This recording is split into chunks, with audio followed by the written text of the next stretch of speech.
This week, some of the biggest farmers in the country are making their way to Chicago for the annual Top Producer Seminar. As is customary each year at that event, our cousins over at Top Producer Magazine select a Top Producer of the Year. The finalists for this year's top honor are John Carroll of Carthage, Illinois. We met him yesterday, Luke Brubaker from Mount Joy, Pennsylvania, and Dave Nelson of Fort Dodge, Iowa. This morning, we continue our finalist profiles with a trip to the Keystone State and Brubaker Farms. Driving by Brubaker Farms, it's easy to miss what makes this operation unique.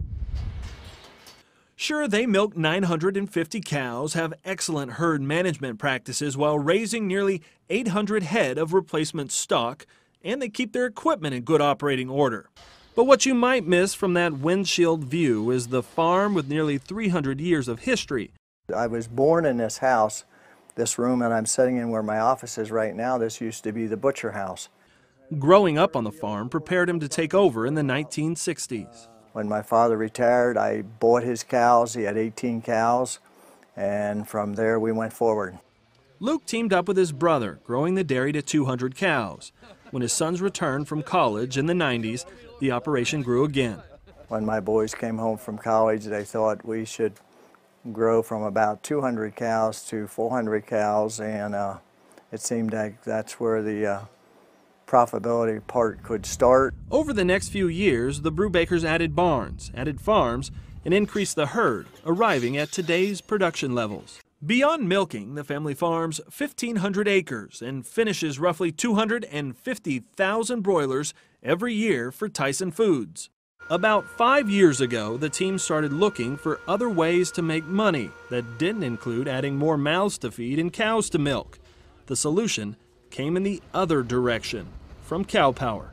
We collect the fresh milking cow manure from about 725 cows on this farm, plus about 500 heifers worth of manure in another freestall barn.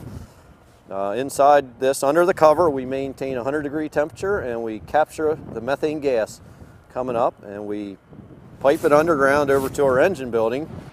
And on most days, that generator runs at full speed, creating 200 kilowatts an hour, 24 hours a day. Most of that electricity is sold back to the local power company.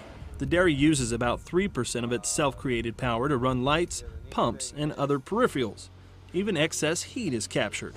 That success led the team to look for other bright spots in the power creation world.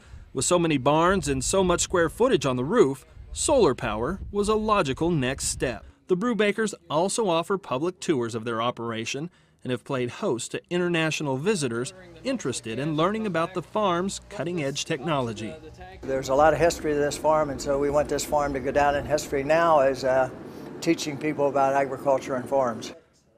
From humble beginnings at the birth of our nation to today's 900 milkers and community power plant, the Brubaker farm is poised to make a major impact on the future of the industry. All from their historic home in Mount Joy, Pennsylvania. You may remember Luke Brubaker and his family. We profiled them in 2011 when his operation was named Innovative Dairy Farm of the Year. Tomorrow, we'll meet the third finalist, Dave Nelson. Stick around for that. But up next, food and your family.